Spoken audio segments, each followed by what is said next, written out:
අනේ කළු ලැන්දේ අයියෝ කොස් කෑල්ලක් අතිල්ල ගන්නේ කාගෙන්ද දෙයියනේ අනේ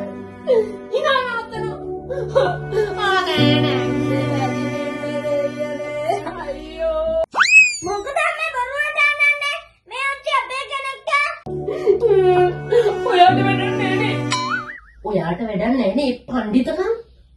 දවසට කන්න හම්බ වෙනවා නම් කොච්චර නුවා මොකද වෙන්නේ යනවල දෙන්න අයි මේ පැතපලා දෙන්න තේරුණාද අයියෝ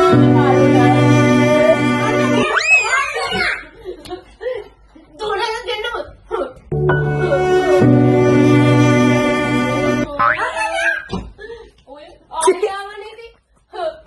අනේ අර නැන්ද ග්‍රාම සේවකාවට ගිහින් එනකම් ආච්චිව බලා ගන්න කියලා කිව්වා